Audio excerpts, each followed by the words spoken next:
have the opportunity to go and test drive the new Toyota Starlet 2020 XS model. This is the mid-tier model, and I'm quite excited to see what this car can do.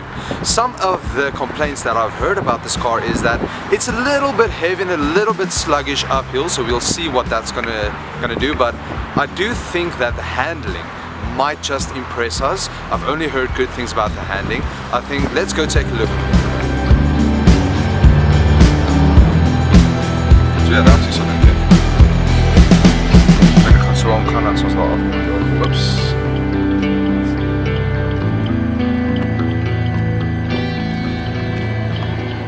So the new Toyota 2020 Starlet model, this is the XS model. It's quite comfortable inside. I have no gripes with the interior. It sits well, it drives well, it's quite high from the road, it seems. And once you put your foot down, it goes. There's no problem with the acceleration, although I feel like on the automatic the revs go quite a bit high, but I think that's fine. You will feel when you go uphill, as we're driving now, you really do have to put your foot down. The car itself seems a little bit heavy. I think the curb weight is a little bit heavy for this 1500, oh sorry, it's the 1400 model, this one, the 1.4 liter.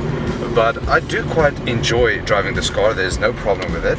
I think let's quickly feel how it goes at speed around a corner. So I'm just at a full standstill now. We're in the automatic, it's in drive, and no cars. Let's feel what it does.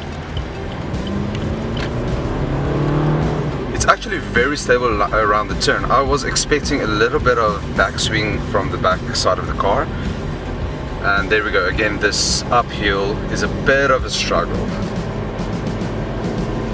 I do suppose that the manual will handle the uphills a little bit better when you have more control over how far you want to gear back.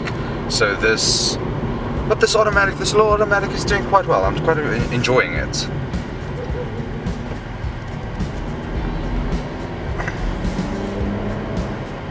I'm just looking for a straight now. I want to open it up a bit.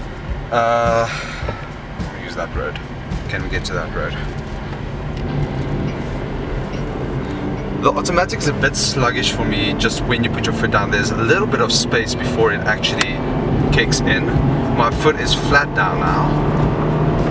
Up to 5,000 revs, 80 kilometers per hour. And the braking is excellent, of course.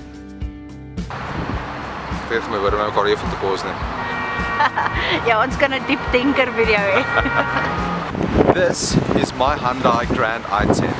It's a little bit dirty, but I'm a journalist and our cars usually get dirty when we go down dirt roads. It's just one of those things, so just ignore that entire situation. But what I do want to say is, I do love this car. This is a great little nippy car just to drive around in town with. I very rarely would say that I wish I had another car, because this car does everything it needs to do. I have driven a lot of larger cars than this, but I do enjoy the Hyundai Grand i10, I think, the most of my cars. Just because it's so zippy, it goes between traffic. When you put your foot down, it goes. When you put your foot down to go downhill and it goes up to 5,000 or 6,000 revs, you do feel the kickback in the Starlet. It's not the kickback that drives you into your seat and oh, it's speed. It's the kind of kickback that the gears kick in and it just does not feel natural. It's not a smooth gear up. But I do feel that you're going to have less trouble with the manual version, where you can gear back just as you please. If you're a professional driver, you're probably going to do better with the manual.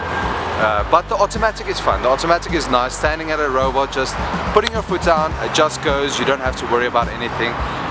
Except for the uphill drive, I do not have any gripes with the Starlet. I do think the Starlet is a very nice car. It's a very pretty looking car. I do have to admit, I would buy it just for the way it looks. It is a stunningly beautiful car, especially that nose. That nose is a work of art for me specifically. I do enjoy it. The interior is so comfortable. I have to admit, the interior of the Starlet is much more comfortable than the interior on my little Grand i10 here. Not that I have any problems with this, but you know, if you're looking for a good looking car, if you're looking for a nice interior, if you're looking for amazing handling around corners, the Starlet is the car for you.